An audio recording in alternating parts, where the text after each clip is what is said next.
And I would say strong communication is the foundation of strong relationships generally. And I'm starting there because I'll say I have a lot of admiration and respect for you and other people who are in family businesses because even when I started working on my communication skills, communicating with my family members to this day can still be difficult.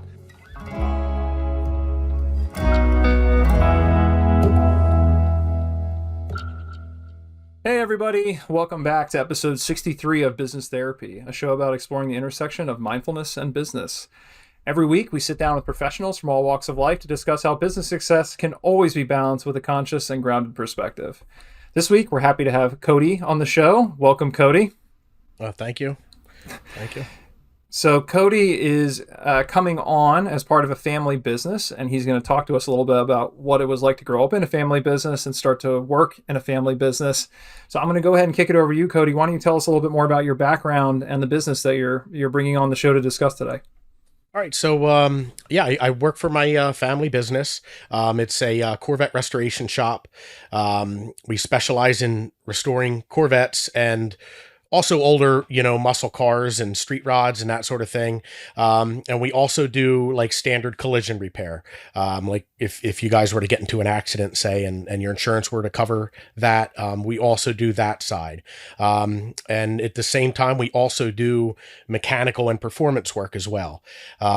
So we kind of have three businesses under one roof. My brother works with us, and my dad. So it's the three of us. We've had a couple employees on and off. We had one longtime employee that recently left and kind of went out and did his own adventure. But the last, it's a year and a half, it's been just me, my dad, and my brother. So it's been an extremely interesting year and a half. Before that, we always had somebody else to kind of, melt in with the family to, have that. I don't, for lack of better term, an outsider, but it was someone there other than family that we were working with. So I've been doing it now. I'm 35. I've been full time for, just shy of 20 years. I went right from high school, first day out of high school, it was my first day full time at the shop. And then from probably about my freshman year of high school, I was working there full time in the summer, and then part time, after school, I would go to the shop and, and have at it. And that was my education. That was me learning everything I needed to know. Was it always was it a fait accompli? You were always going to go into this business? Yeah, or not? It definitely felt very natural for me. Like I remember when I was a little kid, it was always I was going to be the one, working at the shop and working on cars, and I never really looked elsewhere. I never felt the need to look elsewhere.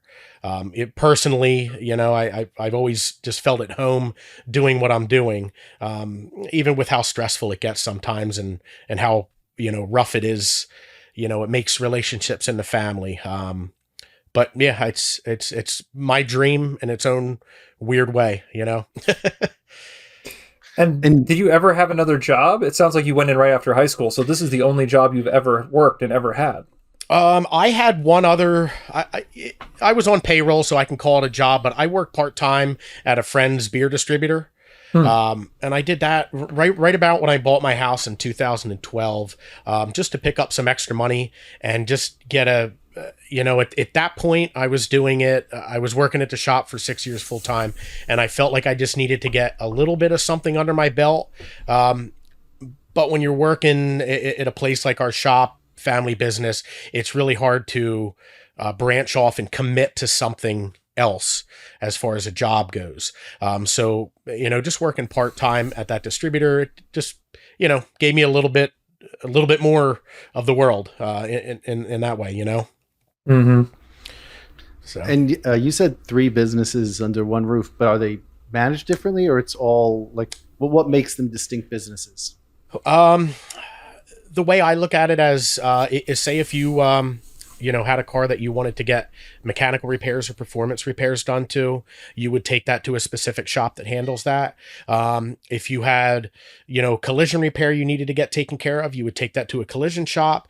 And if you had an old car that you wanted to get restored, you would take that to a specific shop. We kind of do all of that under one roof. On paper, we don't have 3 businesses in one roof. It's just, we all kind of have our niche. And me and my brother, grew up under my dad's wing, and he basically taught us what he knows, and he's always done everything, and it started out, he would work on his own stuff, and he learned how to do the mechanical stuff, learn how to do the body stuff, and kind of took it from there. And we did the same thing. So it's definitely unique. If you were to go to school, like a trade school for working on cars in some way, usually it's specialized in mechanical, paint, body, Got it. Okay. that sort of thing. So we kind of blend a lot of work together, which recently, now that it's just the 3 of us there, we've been kind of throttling back some of those things just because it's tough to keep up. I mean, I've listened to your guys' podcast now for, I think I got like 15 to 20 under my belt. And, one thing that I notice is most of the people you have on. I guess that's okay. We have a lot more than that, but okay, fine. Well, I'm kidding. I just found out about this at Christmas time. So, give me a little more time. I'll get them all under my belt. I've been sharing it with a bunch of friends, so they're catching on too. But I've noticed, within your podcast, most people you have on and most things you talk about, there's efficiency in dialing in what you're good at and focusing on that and running with that, which we're now trying, it's kind of hard to explain to my dad that all of this stuff that we're doing makes us less efficient, even if we're good at all of it. It's very tough bouncing around everything, keeping all the different, the different walks of customers happy at the same time.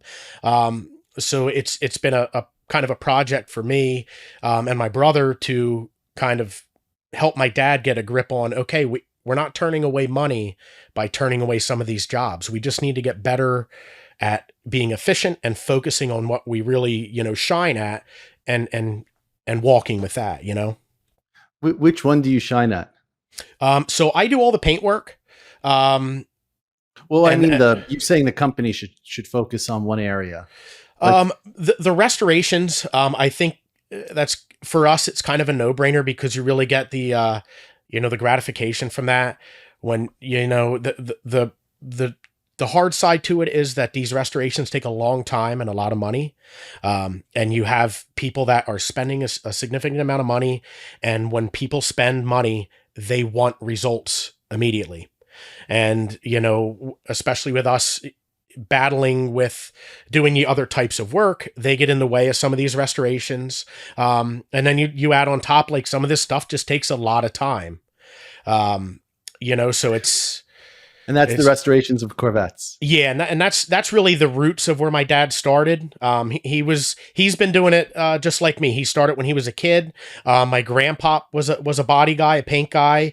He was actually a teacher at a trade school. So my dad, same deal, kind of grew up in it. And he started, Denny's Corvette restorations, and he was intending to specialize in just restoring Corvettes. And then, go ahead. No, we'll get you started raising like some of the family tensions or things, and I'm sure our listeners are definitely going to be interested in navigating like family relationships. For sure. My dream car growing up was a Corvette Stingray. And Okay. I used to always love watching. They have time lapse videos of restoring old cars. Yeah. So that I love this area. So what's your favorite Corvette? I would say my favorite, my dad actually has one. It would be a 63 split window, just because of the rarity of it. And what does it look? I'm beyond Stingray. I wouldn't. So it would have been one of the earlier Stingrays. They kind of had that like older Jaguar look to them. Yeah. Okay. They were pointy in the back and kind of, they had the high fenders. And they like kind of created that typical Stingray look. And then late 60s, they started calling them Stingrays. So, but that would be probably my favorite, my favorite year. But I've worked on Corvettes for so long now that I don't necessarily have a desire to own one. I mean, I'll inherit one most likely, but I don't know if I'll ever take a big chunk of money out and go find one myself. Even the newest ones, the newest models. The new ones they're awesome. We've done some work on them. And I actually have like a little side business where I do a lot of custom painting parts for the newer generations and mail them all over the world. But I mean, they're great. I'm an old car guy at heart. I'm a carburetor guy. You know, if any of your listeners know, you know, carburetor fuel injection, I'm old school with it. I have a 59 El Camino, a 62 Bel Air, and that's the big old metal Chevys is where I find my passion at. So was that the one in Faster with The Rock? I don't know if I saw that. Oh, okay. Now you've got Jonathan getting all excited about cars. Well, you got my contact now, so anytime you got a question or anything, you know who to reach out to. Yeah. Okay, Sam, I'll let you bring it back. Yeah, we'll bring it back into the family, because the family business dynamic, as you were starting to say, you said your dad's doing all sorts of different things, and you're now trying to have conversations about maybe streamlining, but generally you talk about this is the job he's done his whole life. You guys have started to do your whole life. What does that feel like from a family business perspective, jumping into that and kind of making that your career and sort of the tail end of your father's career? What is the general sense now? I think, I really think the hardest part of it is just that it feels so natural. Just the day to day, you know, the jobs that we take on, everything just feels so normal. Most likely because, you know, I've been doing it for, 20 years. My dad's been doing it for 50 years. My brother's a couple years shy of me because he's 4 years younger. And it just feels normal. And I think that's where the problems come into play when something's normal to, more than one person. You got, your team, so to speak, the three of us, everything's normal, but we all have different ideas and different ways we want to take it. So that's where the butting heads comes in. And it's really hard to stray from what's normal because normal keeps the drama at bay. You know, if you stick to what you know and stick to what's normal, yeah, we might be, overworking here, overworking there, doing this and doing that. And then at the end of the day, you sit back and look at it and you're like, what the hell are we doing? But bringing that up in conversation is difficult because it's always, especially, with my dad's side, he's older. He's been doing it for so long. It's it's been working this long. I've never had a problem with this or that. And it's, trying to explain, I understand that it's been working this long and we've made it this far and we're staying afloat, but it doesn't mean that it can't be done better, more efficiently and easier on us, How much of a force is your dad? Like, is he still in charge or? Yes. Yep. He's in charge. He's definitely got on board with us taking over some of the things and helping relieve some pressure. But he started the business in 1991 and I forget the name of it. I read a book about the generation of people that started business in the early 90s and they look at their business as a child. So, it's working my way in and my brother working his way in. It's kind of like prying teeth, just because it's not just a building and a job to him. It's part of his life. It's part of his family. It's part of all of our families. It's every day for all of us. Well, so it's that dynamic of it, if it being normal, accounts for so many of the failed businesses, the large businesses that couldn't manage a transition from a founder. So like, or a very strong CEO. So like Disney, Nike, there's so many. In fact, most businesses don't manage that very well. The transition of a strong presence, either a founder or CEO. Right. The statistics are pretty, not great. But if you could overcome that normal part and actually ramp up the tension, right, which sounds counterintuitive, then that tends to have a much better result.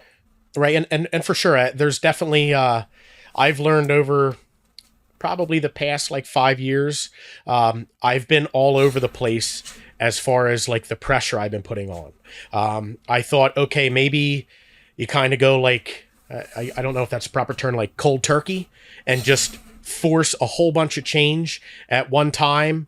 And you know, I ended up looking like an asshole and causing a lot more problems. And we ended up backtracking in some things. So, you know, but this was me. I had the only education I had was at that point was just what I put together in my head of like, okay, how the hell do I do this? Because I never had any training in it. So over the, you know, the last couple of years, I've been up and down and slow change and fast change, and just kind of, you know, there was at one point, I think it was when my dad had COVID 2 years ago. I went in the office. My brother had it at the same time, and it was me and one other employee. Basically went in and like ripped everything out of the office, threw out everything. I'm like, none of this chicken scratch anymore. We need to get it on, like, you know, the software on the computer, the management software, start leveraging that. And, everybody, you know, we have a lot of customers that are friends and come into the shop and they're like, oh, your dad's going to be so mad when he comes back. And I was like gearing up for it. And he came back in, and after like a day or two of bitching, he got comfortable with it, and it worked, you know? So it's all just finding those things, you know, that work for you in your scenario, and making it work. It's just, you have to do that. You can't stay normal. You can't stay comfortable. Cause as soon as you do that, you end up you know, your wheels start going backwards at some point. Mm-hmm. And do you feel like you mentioned the need to stay normal or keep things level is because it also is your personal life? Do you feel like the conflict you guys have at work, when you say it spills over, what's the dynamic between you guys having tension at work and then that carrying over to your personal life? So my brother, my dad, and me, we're very good at separating it. Separating business from family. Now, obviously you can't do that 100%, but I've seen other people in family businesses, they don't even sit down and talk to their family anymore because they couldn't do that. So we're very good at kind of separating family from business. How do you do that? If I can interrupt, like, I think that's like, what tips would you have for people on how to make that happen? I think it all really comes down to, you got to be able to just separate it mentally. You have to commit to that. And I've had some friends say to me that I'm kind of like the glue of me, my brother, and my dad. So sometimes I feel like a punching bag. But you kind of need to have someone in the three that can kind of back up a little bit and throttle back on some of the business stuff and cool down some of the drama, even if it's just kind of making a couple comments that makes it easier for somebody to ignore it for the weekend or so. But it's definitely, that part of it is draining. And it's draining for all three of us, but we have to do it. And that's a lot. That's part of the family business that a lot of people don't see. And they can't wrap their head around that, but it has to happen. And that's, you know, so that's how we keep moving forward. So someone in the group needs to be like a mediator type. For sure. I feel like that definitely helps. I would assume that if you ask my dad and my brother that, I don't know if they would agree. But that's probably just because, like, I've been doing it for so long. I don't even know if me doing it is the right way to say it. It just comes natural to me, where I just kind of, I want everybody to get along. My dad's very similar that way. But I think those little traits of personality are kind of what, you know, keep us together, in the rough times, and we can still go down to the beach, have a family vacation, and sit on the porch, drink some beers, and have a blast, you know. Yeah. Even after having a Thursday and Friday that were absolutely horrible, and we were ready to, like, you know, put a bullet in each other's heads, you know, we could still go to the beach that Saturday and still have a good time. But on this topic especially, I almost wonder, because it seems very intuitive to say we should be separating our work life and our personal life. But I feel like, especially here at Business Therapy, we like to interrogate that, because your work life is your personal life. In a lot of ways, it's difficult to separate. And I imagine when you have a normal job and you don't like your boss, for instance, or you get in a fight, you can somewhat go home and not be triggered because you don't live with your boss or you don't see your boss on the weekends typically. But I feel like it's even more important with the family business. Instead of saying it'd be important to separate the two, to me, it would be to integrate them would probably be the only way, because how can you, it's everything's so intertwined when your business is your family. And likewise, I would just question, and it's really a question to you, what do you think about integrating them more instead of separating them? It might help both sides. Well, I think naturally in this scenario, everything is integrated. I think that when I say separation, you kind of have to pick certain things to separate. Just like if you have a normal job and you can go home, you don't have to see your boss. You go into the weekend, your boss isn't there. Those are the things you kind of have to separate. Where if you did see your boss after work and you did see your boss on the weekend, those things that would make that relationship and those times difficult, those are what you kind of have to pick out and separate. Leave the work there. The work's okay there. Everybody wants to, have this mentality of like, at the end of the day, you cut the work off and go into the rest of, your night without any work, but it's not realistic, especially in a family business. So you just kind of have to separate and compartmentalize certain things just to keep the relationships going. Is it leave the topics of work, or is it leave maybe an argument that you're having at work? I think it's mostly like the feelings of animosity. Like,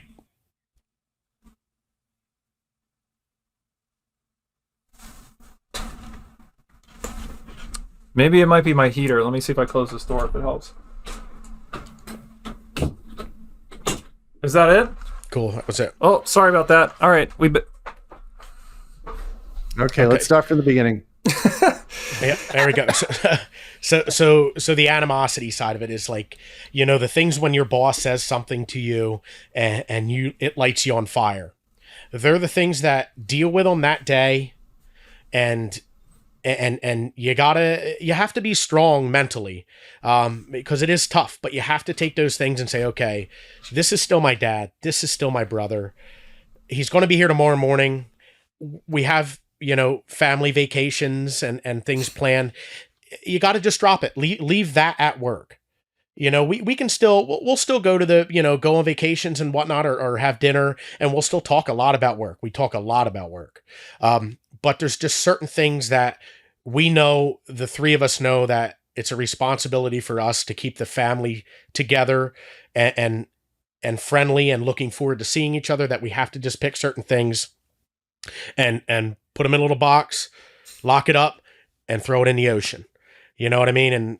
And that's what you have to do, Mm-hmm. And sometimes they rear their head and they come back, and you go through phases of, where you're like enraged, and you just have to find out how to squash it.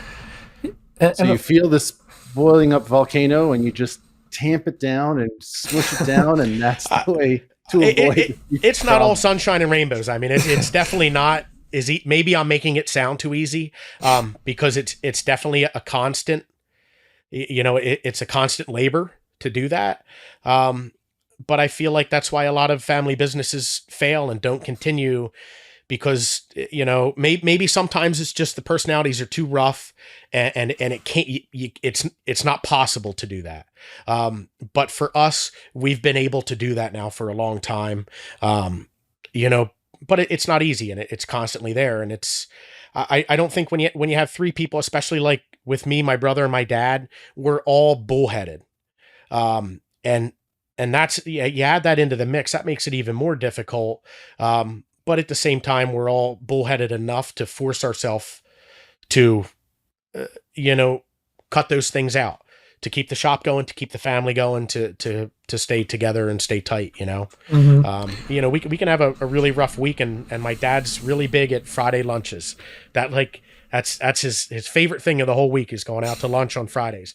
And we can have a rough week and go out to lunch on Friday, and we just leave what was frustrating at the shop, and we just, bring ourselves to the table and do our best to, to keep it real. And a quick follow up to that then, because when a lot of people, it sounds like you've got these ways to manage tension, but for most people, if they weren't working with their family, if they had trouble with their boss on a consistent basis, or they didn't agree with the direction, they have the option of finding a new job or quitting. What's the dynamic for you in working in a family business of, hey, when things are tough for, let's say, a few months at a time, is the option, the way the family business is put together, that you would ever even consider leaving? Because that would also be sort of abandoning your family, I guess. If you could just talk about that dynamic a little bit. Right. I mean, you more or less kind of nailed it there.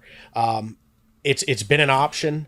My parents have always said that was an option if it came down to it. I've recently had an offer to start my own shop with another group of friends that have are like-minded, same they do the same type of work. But it all comes down to what you said about abandoning family. I know 100% that I can't do that.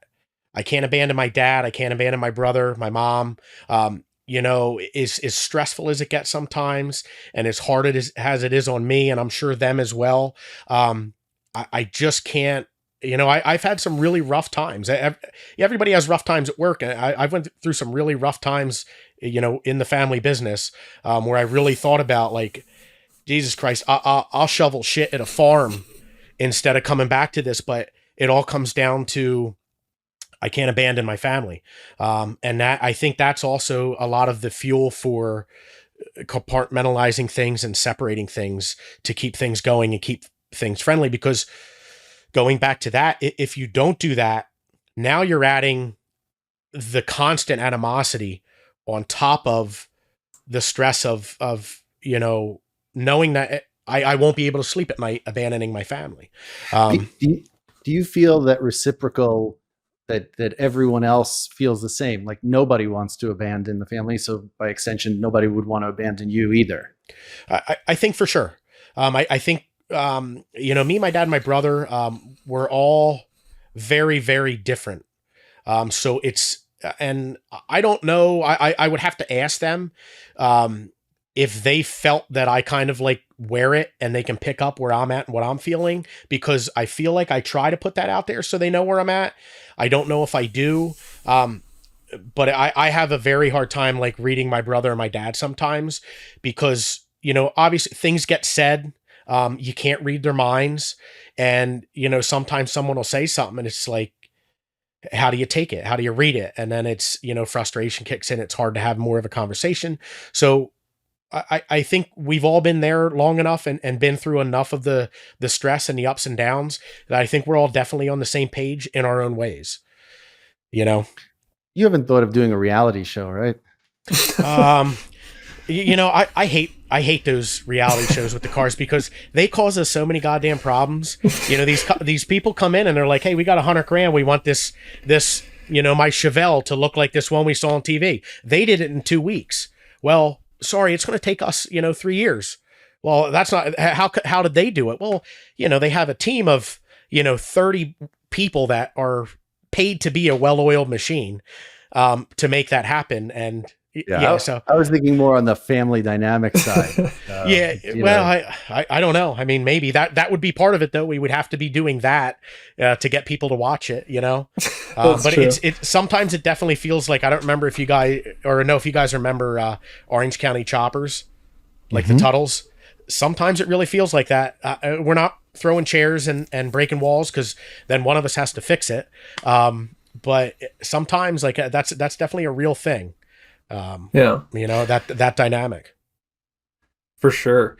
Well, and there's so many interesting dynamics that you're explaining, and I'm sure a lot of people in family businesses go through this, but this, even just playing off that last conversation about how you feel you can't abandon your family, so you feel the sense of obligation. Does that ever translate to a feeling of being trapped, especially when things are tough? I imagine it's, there's a lot of dynamics going on there. Absolutely. the employee that we lost roughly a year and a half ago, he's one of my best friends. His name's Tyler. He actually went and started a company with a couple other guys called Hollywood Garage in town, and he's doing really well for himself. But he was my right hand man. Me and my personality, his personality, they jive real well. And I always envisioned that, it was going to be me and him figuring out how to make everything work. And then, my dad and my brother would have their, spots and always be there and fit in. And when he had left, it kind of just like, I had like a vision that just kind of disintegrated, just vanished. And then I had to, refigure things out. But during that time, I had a conversation with my mom. I said, I said, I feel like I'm in a room right now. Somebody locked the door and threw the key away. And I actually felt that way. And that lasted for a couple weeks, maybe even a couple months, until it came back to me, mentally trying to figure out, I have to go to work in the morning. I have to come home. I have a family to take care of. I can't drag that feeling with me. So I have to do something to change it. And I made some changes in my day to day. I started doing some things that allowed me to grow in different departments that I didn't consider before. And that kind of made that feeling has since went away. But it's definitely a real feeling. And I could see, a lot of people in family businesses probably suffer with taking some of those feelings, and having that all the time, but for sure. Do you talk about the future? Do you talk about like where each of you sees things going or how it should evolve? Yeah. As time goes by, more and more, because up until a couple years ago, it was just the three of us, and the other employees just going in and working. And it was, we go back to the comfortable and normal. It was just so normal and comfortable. It was like, we know we're going to be doing this in 40 years or whatever. So we didn't really feel like we needed to talk about it. And then you get some of those tensions, form, and some come, some go. But they're always, something's always there.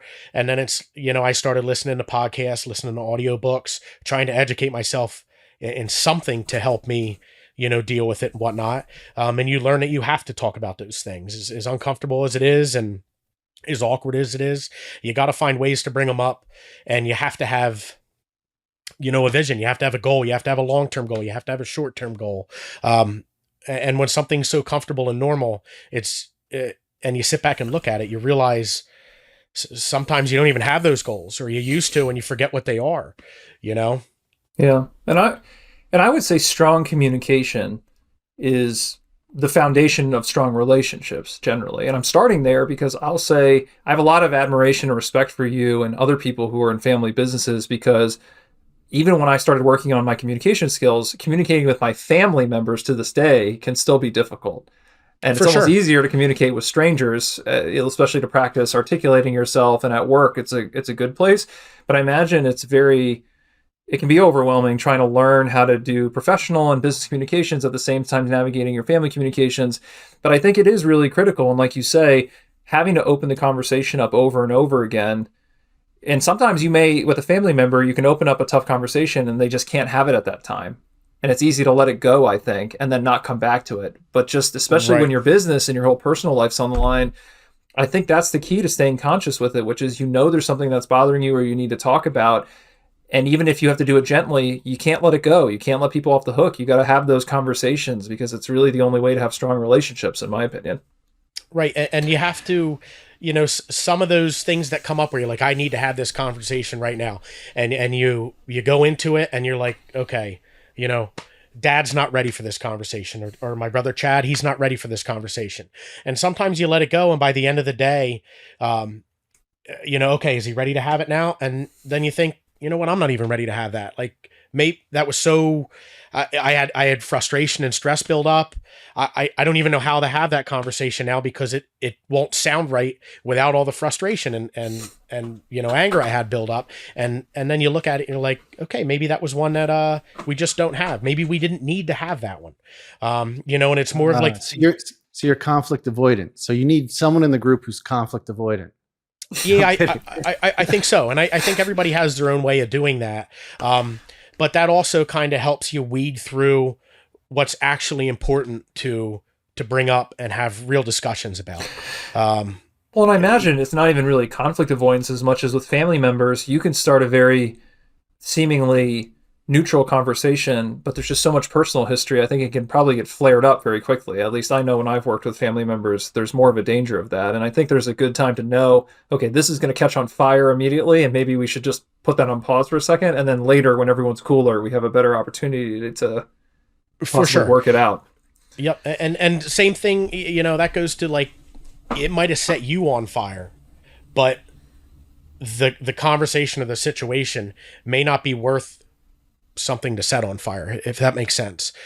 So you stand back and you look at it, and you really got to kind of pick and choose your battles in that world. Yeah, I would just caution that, the thought that some things are not worthwhile, like all because you have a conflict or you talk through a conversation, it doesn't mean it needs to be explosive, or it doesn't mean that it will go as explosive as you think. Right. The problem is, by not putting it out there, I'm going to come back to this. It does stay inside, and that energy, it doesn't just evaporate on its own. I mean, you might be able to let something go or say, okay, I'm getting X in return for not, making this fight or something like that. But I don't know that it needs to be an either or. I think you could still say, look, I'm going to say what I need to say. It may not have the impact I'd like it to have right now. And I can't control how other people behave, but I will still put it out there, and then I'll, but it doesn't have to be a consequence, but expressing yourself and putting it on the table is very important, because otherwise people could interpret what you're not saying as saying something you don't mean to say.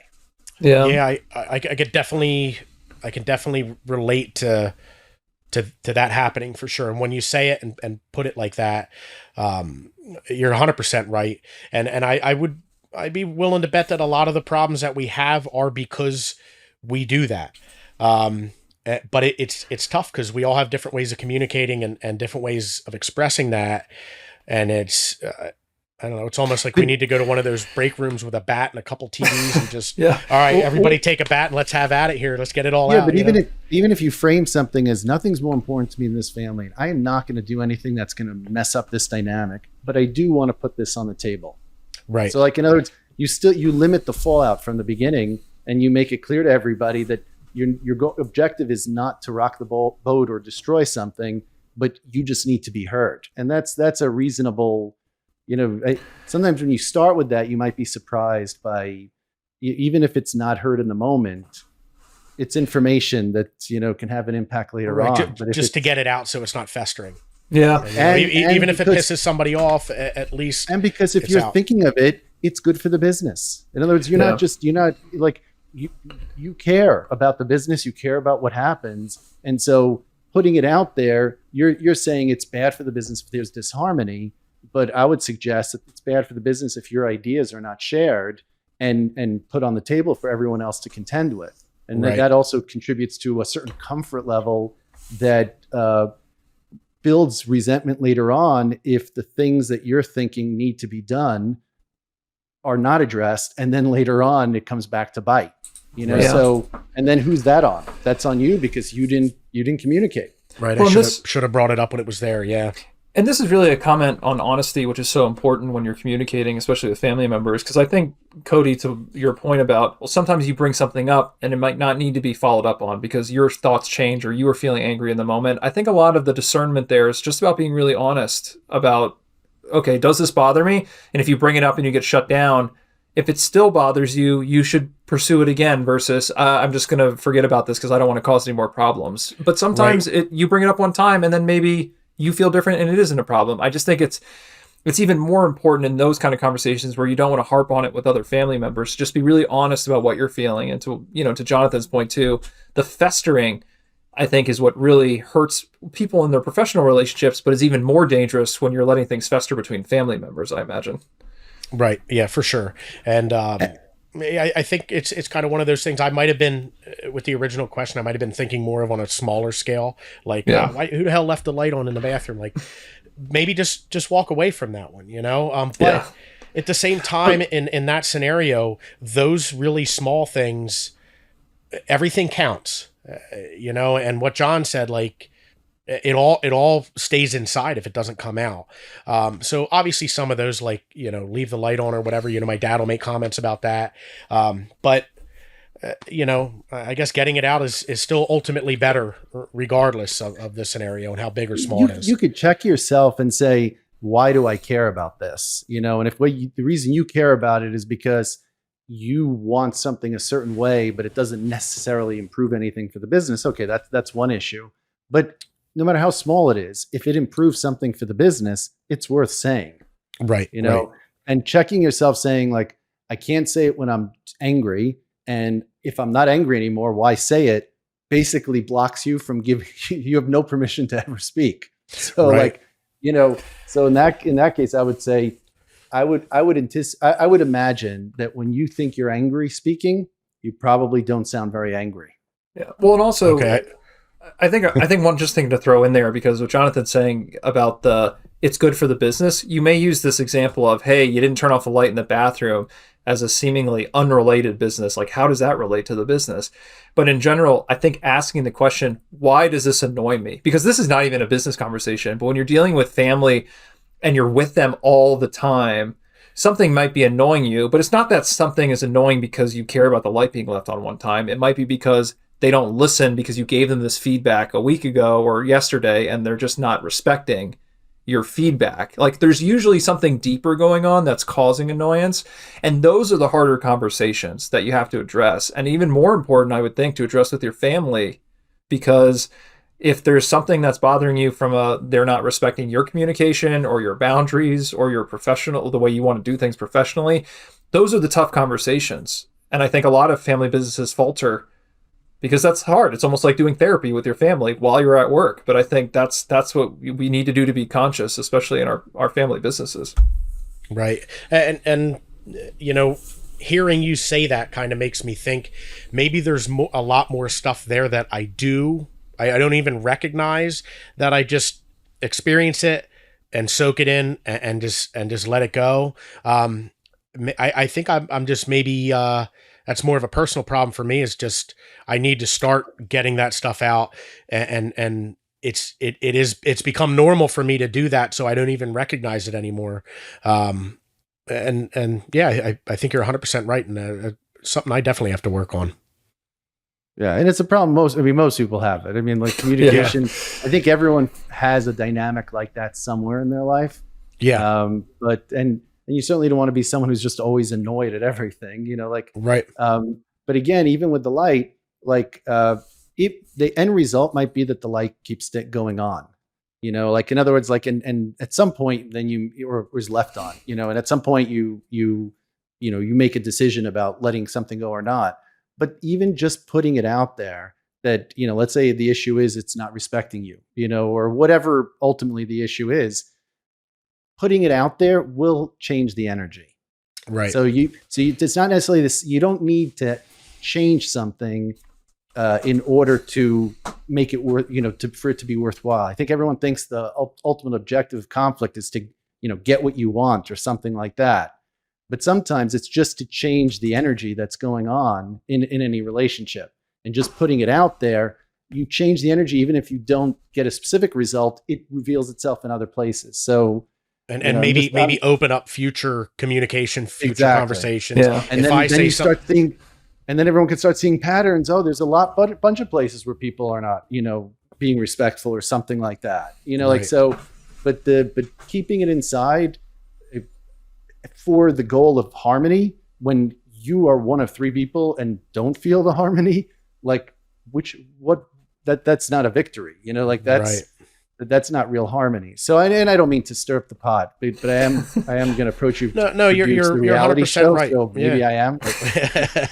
No, you're 100% right. I mean, and it's one, the communication's definitely very important. And I feel like it's one of those things that going back to just being normal and comfortable, you get comfortable not communicating because you're not, there's not fires going on all the time, but the fire's still somewhere. It just might not be in a different spot. If you have that conversation, you put that fire there, at least it's there and not inside, And as Sam always likes to say, you are the business. So like the business, it's not like this entity distinct from you. You're part of that entity. So your feelings are part of the business, Right. like, so,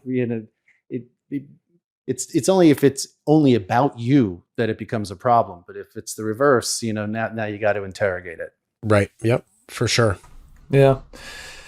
Well, we've talked a lot about various tensions and family dynamics that go with running a family business. We appreciate you coming on the show and being so open and authentic. It's been a great inside look to what is a very intimate family business that you're a part of. And I'm sure a lot of people who struggle with family business issues have probably really appreciated your perspective.